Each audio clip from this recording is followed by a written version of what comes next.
안녕하세요, 여러분. 오늘은 4단원의 서양 문물의 수용 중 두 번째 시간, 서양적 세계관의 전파에 대해서 보도록 할 겁니다. 그래서 우리가 살펴볼 서양적 세계관이라고 하면 국제법의 일환이라 할 수 있는 만국공법과 그리고 이 스펜서가 찰스 다윈의 이제 진화론을 사회에 접목한 사회 진화론의 수용, 이 과정을 살펴볼 건데, 이 두 개의 내용을 한국, 중국, 일본이 그 당시 입장이 다 달랐잖아요. 그죠? 그래서 그것을 받아들이고 그것을 활용하는 방법에 있어서 조금의 차이를 보이고 있어요. 그래서 아무래도 일본 같은 경우에는 이제 동아시아에서는 이제 좀 우월한 위치를 얻게 되잖아요. 그죠? 메이지 유신을 성공하고 청일전쟁을 승리하면서 이런 아시아 지역의 침략의 논리로서 이것을 접근을 하고, 반대로 청과 조선 같은 경우에는 또 그런 서양 세력이나 일본의 침략적 접근을 이제 받아야 되는 상황이다 보니까 그것을 활용하는 방법들이 조금 다르게 나타났다는 거, 그걸 주목해서 우리가 이번 수업을 한번 보시면 될 것 같아요. 그럼 먼저 만국공법부터 보도록 할게요. 만국공법이라는 건 그 단어의 뜻이 나와 있는 것처럼 여러 나라들이 공공 더불어 지켜야 할 법이다라고 해서 이제 소위 국제법적 질서라고 생각을 하시면 될 것 같아요. 그래서 이제 뭐 내용은 모든 나라는 아주 주권을 가진 대등한 나라다라는 것을 지향을 하는데, 이렇게 이제 만국공법이 등장하게 된 배경은 우리가 16세기 이후에 신앙도 개척을 하면서 이런 서양 세력들의 어떤 진출이 활발해졌잖아요. 그죠? 그만큼 그들이 이런 서양 이제 세계 각국에서 이권으로 인해서 이제 부딪히는 충돌하는 사태가 많이 발생을 하는 거예요. 그래서 18세기 이후에 이런 내용들이 이제 어떻게 보면은 서로 이제 지켜야 할 선, 외교적인 어떤 관계에서 우리가 이제 참고할 만한 규정, 이런 것들을 이제 어떻게 보면은 자연스럽게 확립되었다라고 할 수가 있겠죠, 그죠? 근데 이것의 단점이라고 하면 우리가 이제 체크를 해봐야 되는 게, 그렇다고 영국, 프랑스, 미국 같은 이제 서양 강대국들이 이제 자신들이 침략하는 나라, 식민지로 삼은 나라들을 이렇게 주권국 간의 대등한 관계로서 그것을 접근을 했느냐라는 거죠. 그게 아니었다는 거예요. 그게 바로 한계를 꼽을 수 있겠는데, 주권 평등의 원칙은 서구 국가만에 적용이 됐고, 비서구 국가는 비문명국, 야만국으로 간주되어서 오히려 그들은 개화를 해주어야 할 대상이라고 여겨졌습니다. 그래서 특히 이제 서양이 이제 이런 침략적 접근에 앞장섰다 보니까 이런 백인 우월주의, 이제 백인은 하나님의 사명을 받고 이런 야만국, 비문명국에 가서 문화를 전파하고 기독교 문화를 이제 뿌리 내려야 한다라는 어떤 우월주의를 가지고 있었어요. 그러다 보니까 이런 만국공법의 이런 주권국 간의 대등한 관계에서 아시아 국가는 배제되었다라고 생각할 수가 있겠죠, 그죠? 그래서 각국은 이제 모두 불평등 조약을 맺게 된 것을 보면 이런 만국공법의 한계가 나타난다는 걸 알 수가 있겠습니다. 그럼 각 나라들 불러볼게요. 청나라 같은 경우에는 중화 사상을 기본적인 오랜 전통을 가지고 있었죠. 외교관을 보는 시각이라고 하면 중화라는 단어에서 이미 중화, 전 세계에서 중국이 중심이다. 그리고 화이, 전 세계를 중화와 이 오랑캐로 나눠보는 이분법적 시각을 유지하고 있는 상태였습니다. 그러다 보니 이러한 만국공법은 실무적 지침서로 정도로 간주를 하고 여전히 중국 중심의 사고를 버리지 못했다는 거. 그다음 일본 같은 경우에는 빠르게 개항과 근대화를 했죠, 그죠? 그래서 이것을 뒷받침하는 논리로 우리도 빠르게 서양을 이제 어떻게 보면은 서양과 빠르게 교역을 이루어내야 한다. 그리고 이런 것들을 통해서 이제 주변 침략을 정당화. 우리는 이제 개화된 문명 국가니까 개화되지 못한 조선 같은 나라, 타이완과 같은 나라, 이런 나라들을 우리가 이제 어떻게 보면은 침략하는 것이 당연하다라는 서양식 인상을 가지게 됐고, 또 서양과 맺은 불평등 조약을 개정하는 근거로 협정 관세, 이거를 이제 그 수정하기 위해서 이와쿠라 사절단이 파견됐었죠, 그죠? 이때 이 사람들이 이제 주장했던 이게 바로 이런 만국공법적인 질서를 이제 어떻게 보면 어기는 조항이다라고 그것을 이제 주장하는 근거가 되었다 할 수 있겠어요. 조선 같은 경우에는 초기에는 되게 회의적이었어요. 왜냐하면 영국이 막 우리나라 거문도 불법 점령하고 청나라가 이모군란, 갑신정변 이후에 내정 간섭을 아주 심하게 했었잖아요. 그죠? 그런데 청일전쟁 이후로는 오히려 이런 만국공법적인 가치를 수용을 하면서 이 우리나라의 주권을 보장할 할 수 있는 이제 수단으로서 이걸 활용해야겠다 싶었던 거예요. 그래가지고 이런 어떤 이제 만국공법적인 내용들을 많이 활용하는 모습을 개화파 인사들에서 찾아볼 수 있습니다. 교과서에서 중요한 내용 한번 줄쳐보도록 할게요. 여기 나와 있는 것처럼 18세기 이후 서양 국가들은 주권 국가 간의 대등한 관계를 지향하는 국제법적 질서를 구축하였다는 것. 첫 번째 줄에 있죠. 그죠? 그래서 만국공법이라 불리며 전파되었다라는 거죠. 그죠? 하지만 서구 열강은 우리가 한계가 너무 중요해요. 이런 만국공법의 한계는 아시아 등지에서 이를 활용해서 차별적인 국제 질서와 불평등한 통상조약을 합리화하는 데 이용했다는 거. 그러나 각국의 입장 차이가 있댔죠. 그죠? 청나라 같은 경우에는 그냥 이렇게 실무적인 지침서 정도로만 이용했다는 거. 그 다음에 일본 같은 경우에는 이런 서양과 맺은 불평등한 조약을 개정하려는 어떤 근거로 활용했다는 거. 그 다음에 이제 조선 같은 경우에는 아까 얘기한 것처럼 이런 이제 거문도 사건과 또는 청의 간섭으로 회의론이 높았지만 청일 전쟁 이후로는 이걸 자주 독립을 모색하는 방법으로 활용을 했다는 거죠. 그죠? 그래서 육일준이나 또는 여기 보면은 박정양이라는 개화파 인사들이 이런 만국공법을 활용해서 이렇게 이제 국가의 주권을 보호하려는 그런 활동을 한 모습을 찾아볼 수가 있겠습니다.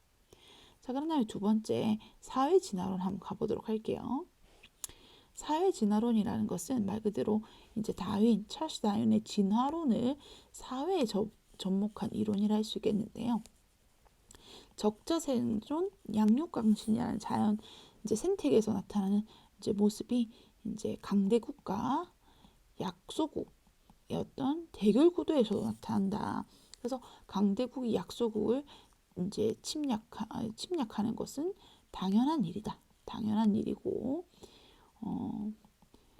그런 약소국이 침략을 당하는 것은 다 약소국이 어떤 약한 이제 경쟁력이 떨어지는 그런 일 때문에 어쩔 수 없는 일이라는 어떤 설명을 하게 돼요. 아무래도 이런 사회 진화론은 이런 서양 열강의 침략을 정당화하는 그런 모습을 보였기 때문에 우리가 이제 이런 걸 한계로 들 수가 있겠죠, 그죠? 그래서 이제 아시아에서의 접근을 보면은 아시아에서는 이런 이제 일본의 화온양제, 중국의 중치소연, 그다음에 조선의 동도석이 다 같은 말입니다. 그래서 이런 것들을 비판하는 이론으로 나왔어요. 우리가 동도석이 요거는 풀어보면 동양의 도를 유지하고 서양의 기술만 쓰겠다라는 거죠. 그죠?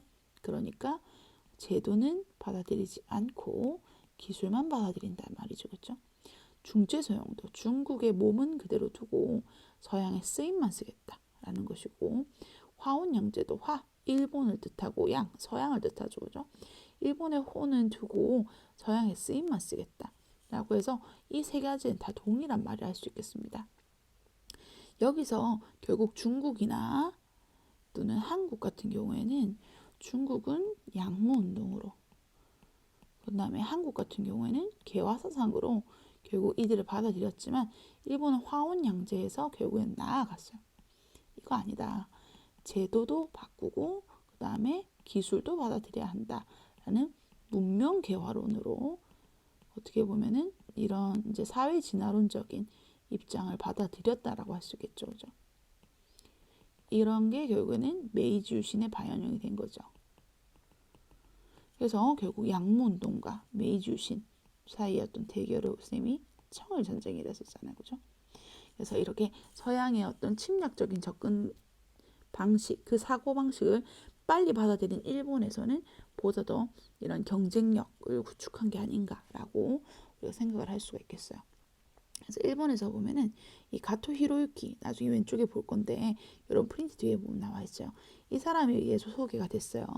그래서 이런 뭐 이 일본의 제국주의를 팽창하는데 정당화하는데 이용이 많이 됐습니다. 여기 보면 자유민권 운동은 다음 시간에 우리가 배울 때 한번 얘기해 보도록 할게요. 중요해서 빨간색이 아닌데 미안해요.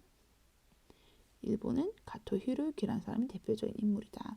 그다음에 청나라 같은 경우에는 역시 엠프 청일전쟁 이후에 등장을 했어요. 왜냐하면 청일전쟁은 중체 소용을 바탕으로 하는 거니까 이거 아니라는 거죠. 실패.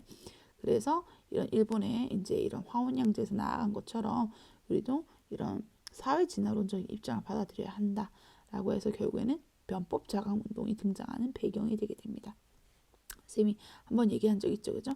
양무 운동이 실패를 하고 실패한 이유를 찾아보니까 일본은 제도까지 받아들였더라. 그래서 우리도 제도를 바꾸자. 그래서 헌법적인 질서를 이제 구축하려는 모습을 보이는 게 변법 자강 운동이죠.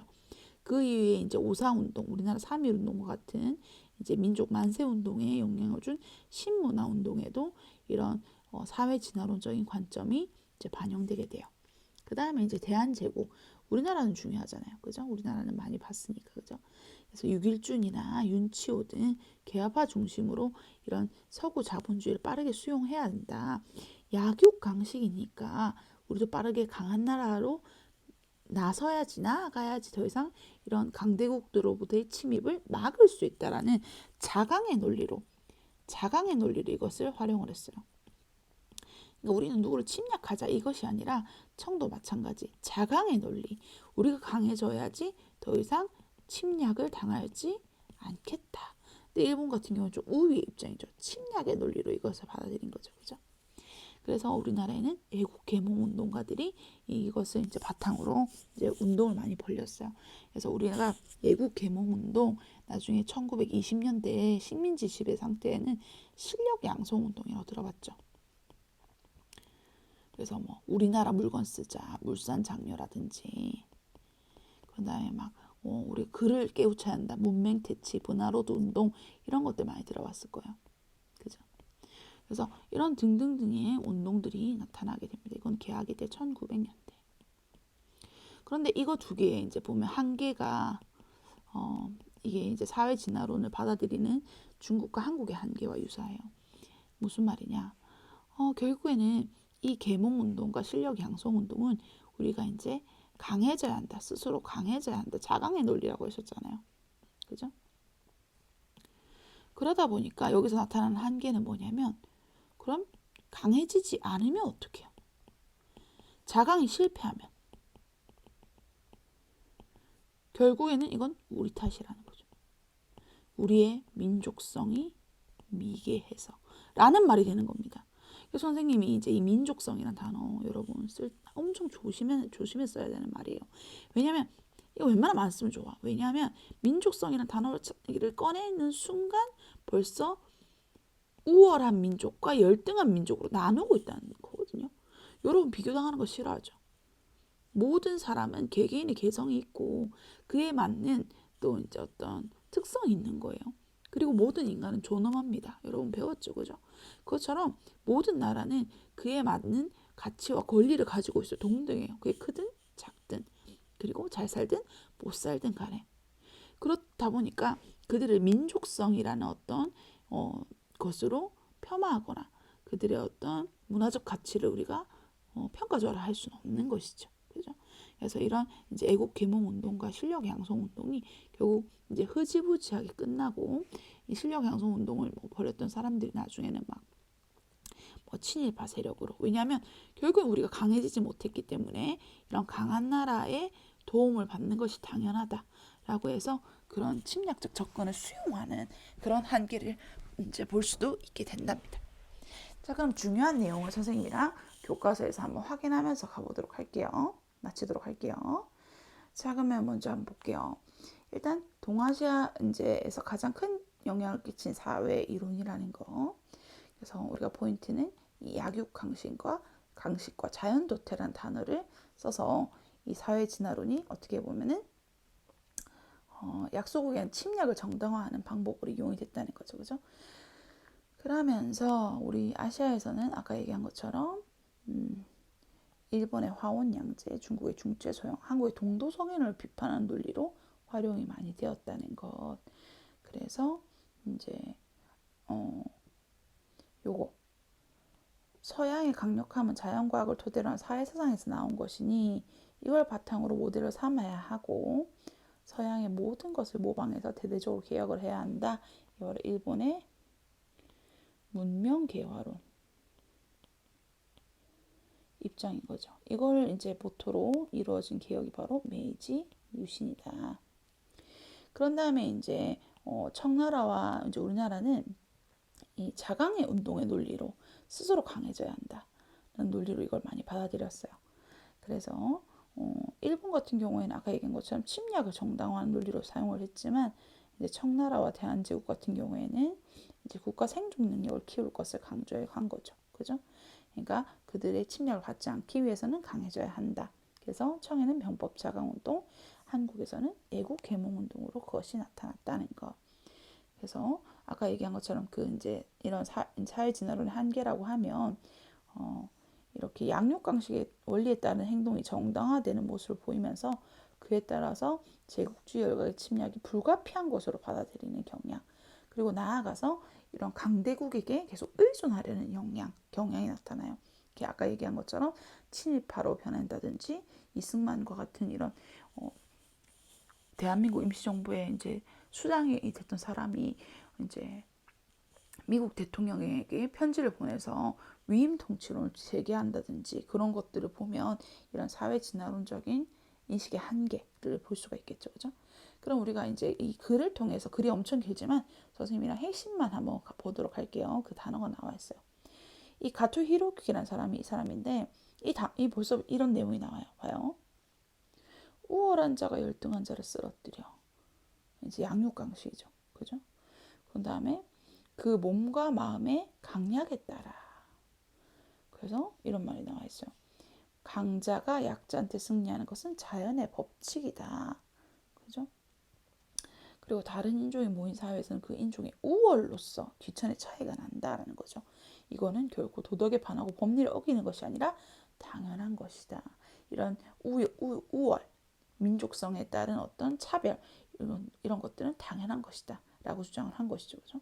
그다음에 엠프 이 사람이 이제 아까 청나라에 이런 사회 진화를 도입한 사람인데 여기도 나와 있듯이 물경은 생물이 자신의 생존을 위해 싸우는 거고 천택은 환경에 적응하는 자가 살아남는 것이다. 이 적자 생존의 논리잖아요. 그죠? 그래서 약자는 언제나 강한 자의 먹이가 되고 이런 얘기가 나와 있습니다. 그래서 이는 동식물뿐만 아니라 인간에서도 적용이 된다라고 해서 이런 사회 진화론적인 접근을 볼 수가 있는 것이죠. 그러면 다음 시간에서는 이제 서양 문물의 수용 중에 마지막 파트 이제 근대적 지식의 확산에 대해서 볼 건데 여기서 보는 것처럼 우리가 주로 볼 게 신문이라든지 그런 다음에 학교 교육제도 그 다음에 여권 신장 운동 이런 것들을 한번 살펴보도록 하겠습니다. 오늘 수고 많으셨습니다.